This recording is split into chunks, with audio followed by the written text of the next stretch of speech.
de Christopher Reed, que en verdad me inspiró bastante. Siempre el tiempo se nos va y ya no hay retorno de él. Y bueno, haciendo esta pequeña pausa, fue para que también nuestros invitados todavía estaban muy emocionados con lo que estábamos hablando aquí y estamos haciendo algunos compromisos y casi como ellos se manejan en lo jurídico, pues yo también dije, por escritito me van a poner que van a orientar a nuestros amigos jurídicamente. Pero vamos a dar paso ahora a un tema con el que iniciamos también en el segmento anterior, que tenía que ver con la detención de la profesora, de la señora Elbester Gordillo Morales. Y para eso volvimos a invitar, recuerden que ustedes que la semana pasada se comprometió a venir nuevamente con nosotros el maestro Juan José Ortega Madrigal, líder de la sección 18 de la CENTE, para ver todo esto de la reforma educativa y los descuentos que se habían hecho a los profesores. Pero el día 24 de febrero, el Día de la Bandera, detienen, ya lo decíamos, detienen a la profesora Elbester Gordillo cuando venía de Estados Unidos, de Chicago, no recuerdo ahorita qué lugar, y al descender de su jet privado, la PGR la detiene por evasión fiscal.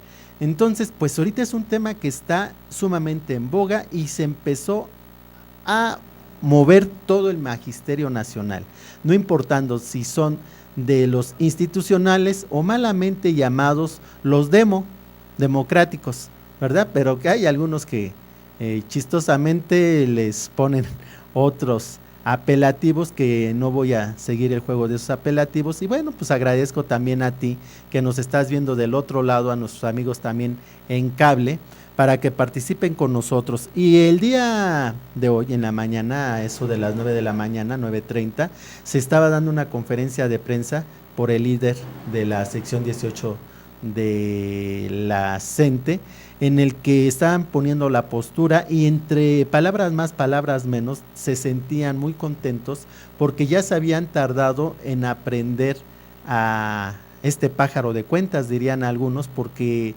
pues como ustedes pudieron escuchar en varios medios nacionales e internacionales, son sumas estratosféricas de dinero.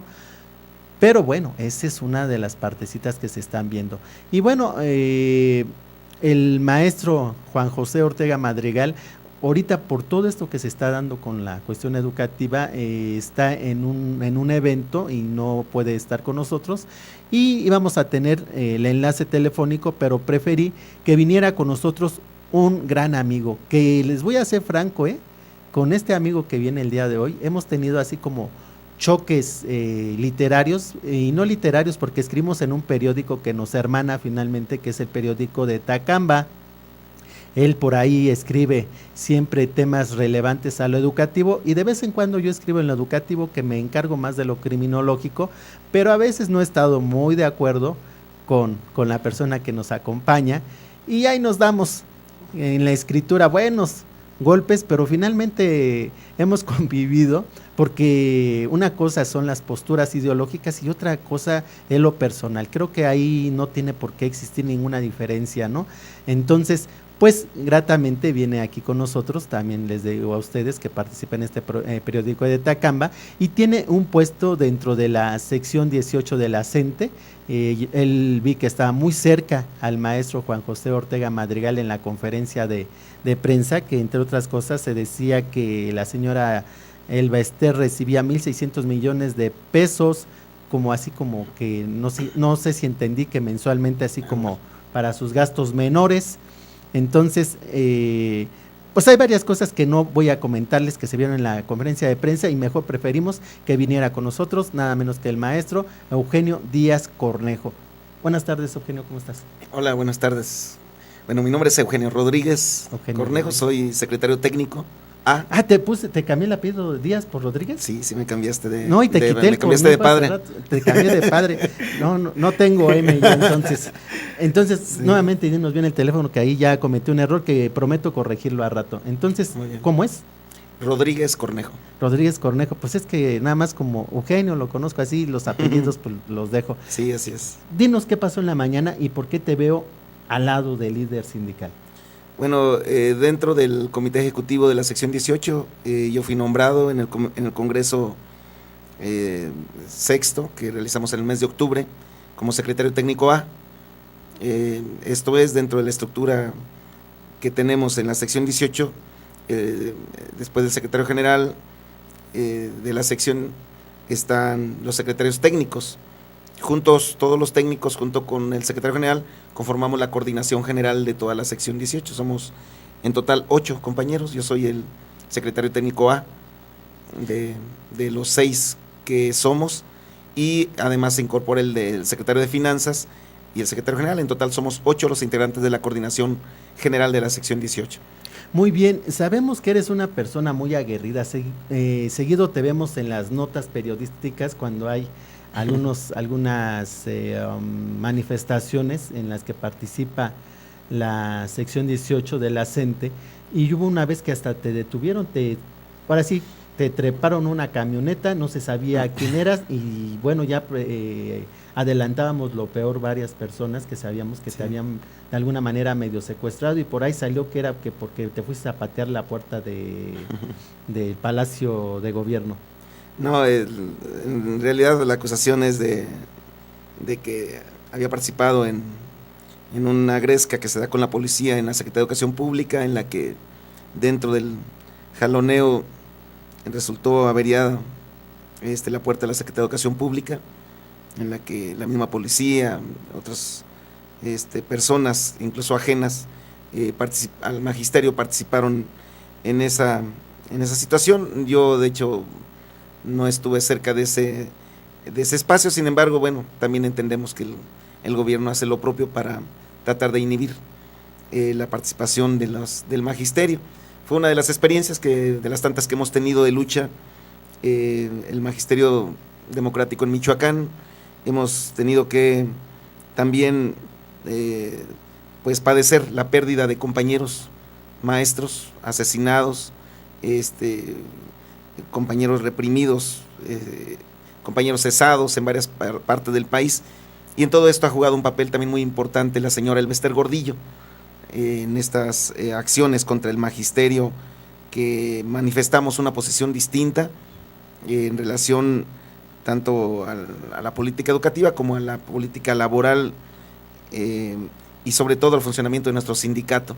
Entonces, son parte de las experiencias que hemos tenido, pero también es parte del proceso de maduración que tiene el movimiento, que ahora, efectivamente, como lo comentas, vivimos un hecho realmente impensable hace unos días, y que el 26 de febrero por la tarde se nos anuncia la detención de Elbester Gordillo Morales, acusada por el uso de recursos ilícitos, por asociación delictuosa, y por estar haciendo un manejo, digamos, criminal del dinero de los maestros.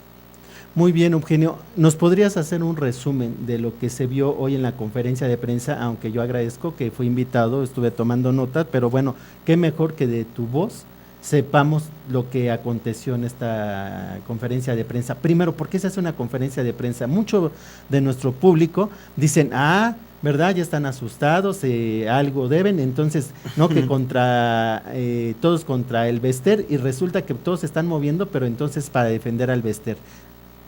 A ver. No, nosotros no estamos defendiendo Elbester, al contrario, nosotros demandamos al gobierno federal que apliquen todo el peso de la ley. Ella desde hace años, desde el 92 en adelante, incluso antes, cuando era dirigente a nivel de la sección 36 del Valle de México, se le ha estado sustentando acusaciones de delitos varios. Nosotros, compañeros nuestros del Valle de México, presentaron una demanda por su participación intelectual en el asesinato del maestro Misael Núñez Acosta, allí en Tulpetlac, Estado de México. La hemos acusado también por el robo del dinero del erario de los maestros del Sindicato Nacional de Trabajadores de Educación. La hemos acusado también de traición, digamos, al pueblo en su participación en los procesos electorales, contribuyendo a procesos fraudulentos, en las que de manera muy clara, muy abierta, ha metido recursos del Sindicato Nacional para procesos electorales y no precisamente para promover principios cívicos o valores que tienen que ver con la democracia, sino al contrario, era para alimentar a lo que le llamamos nosotros mapaches electorales, y hubo también denuncias concretas del uso de niños a los que le entregaban propaganda del partido con el que participa, de su partido del PANAL. Esto lo estuvimos presentando ante las autoridades, ante la PGR, y de esto nunca nos habían hecho caso. Nos presentamos directamente en México a presentar las demandas. Fue citada en el 2010 a partir de una comisión que se creó de manera especial para delitos del pasado. Sin embargo, fue de ese delito que se le pudo ahí presentar como participación intelectual, fue ella, digamos, presentada ante la PGR, pero luego de un careo muy corto, aparece como limpia de su participación en esos crímenes. Entonces, el día de hoy, más que estar tristes, en el magisterio democrático creemos que era necesaria ya el encarcelamiento del Bester Gordillo. Lo que preocupa en todo caso es que el gobierno no lo hace con la intención de hacer justicia, sino que el gobierno federal da una muestra de fuerza para decir que el objetivo que tiene de llevar adelante la reforma educativa, que tiene implicaciones muy muy graves para la educación y para los trabajadores, la va a llevar adelante cueste lo que cueste, quitando de en medio todo tipo de obstáculos, y esta demostración de fuerzas creemos que es un mensaje para nosotros, ¿no? Entonces, esta es la preocupación que en todo caso tenemos, que el gobierno ya encarrerado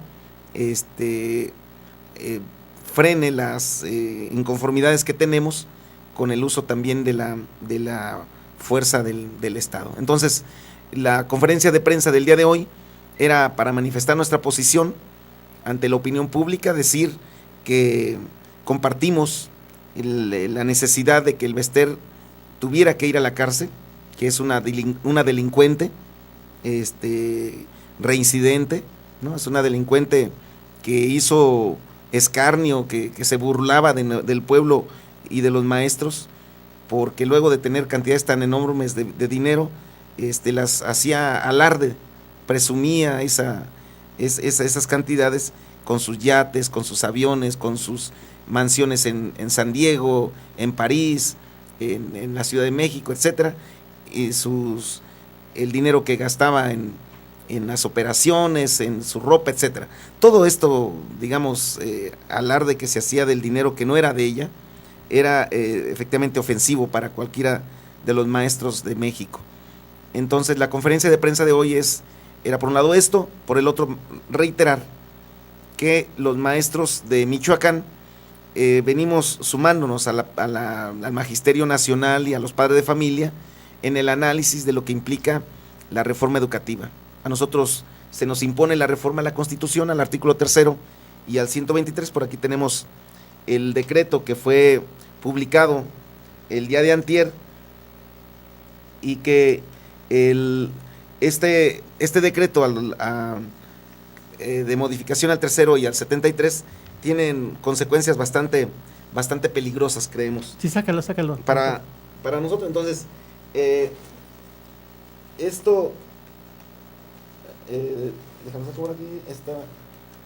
Como siempre, no buscas un documento y no. Traía la mano y me cerró las. No, la hace, búscalo, entonces, tenemos tiempo. Por aquí lo tengo. Entonces, lo que nosotros vemos necesario anunciar a la opinión pública es que los maestros,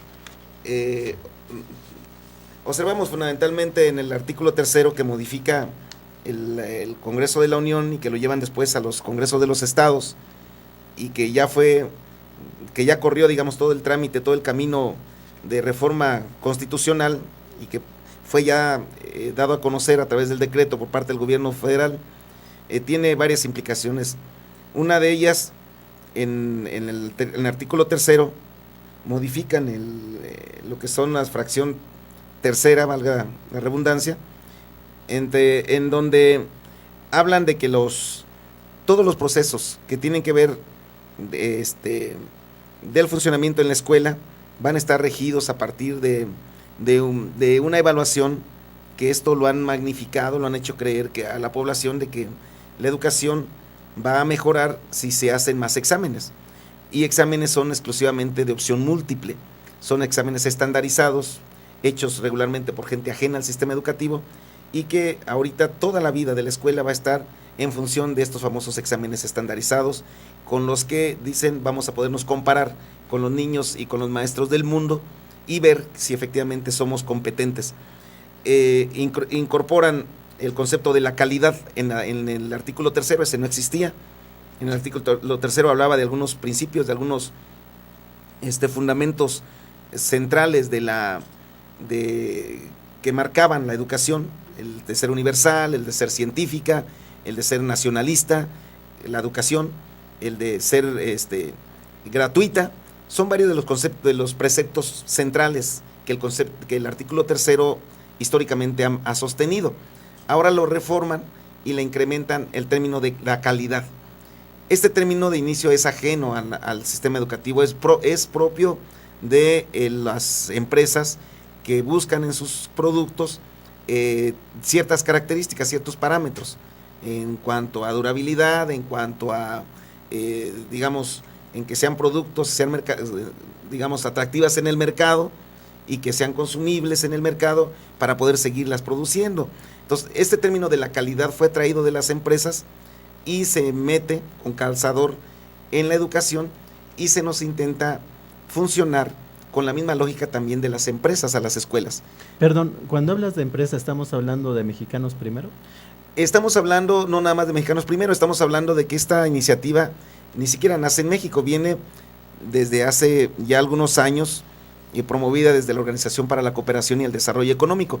Es un agrupamiento, un club de países, de 34 países, de los más industrializados del mundo. Ahí está México y está Chile, del caso de América Latina, y desde ahí sus asesores están unificados en función del interés económico, y ellos prefiguran un tipo de sociedad, un tipo de individuo, un tipo de niño, y por lo tanto requieren un tipo de educación. Ellos dibujan el sujeto que quieren, con determinadas características de productividad, de consumo, de cierta, digamos, individualismo, un individuo proclive, digamos, a moverse en una sociedad de manera aislada o al margen del resto de su comunidad, y que pueda ser incorporado al mercado sin ninguna dificultad, tanto para vender la fuerza de trabajo como para consumir los productos que hay en el mercado. Entonces, este tipo de ciudadano quieren que nosotros ayudemos desde la escuela a construirlo, ¿no? Y por eso, para poder construir ese sujeto que ocupa el mercado, a nosotros nos dan un papel en la escuela y lo incluyen ahora en la Constitución, ¿no? Ahora nos dan una tarea y nos van a hacer que funcionemos con esa lógica del mercado. Incluso han sacado manuales en la que tienen una serie de términos que van a usar de manera recurrente y dicen de qué se refiere. Hablan del cliente, el cliente en la escuela, hablan del padre de familia y del niño, hablan digamos, del gerente, que sería el director, y hablan del trabajador o del prestador del servicio, que es el docente. O sea, tienen toda una lógica empresarial de la escuela y buscan que los niños sean como la materia prima. ¿Serían los asociados los profesores o cómo en este nivel? Como el obrero. El obrero, o sea, si el niño es la materia prima que entra al proceso, como si fuera una banda, ¿no? Entra al proceso de producción y con determinadas características de la materia prima, los maestros somos los que le damos forma a esa materia prima, ¿no? Y el gerente es el que nos dice qué hacer y qué no hacer, y etcétera, que sería el director, y el cliente es el que paga. Quien paga es el padre de familia. Entonces, esta lógica de funcionamiento empresarial de las escuelas efectivamente le da al traste a la concepción histórica de la educación en México.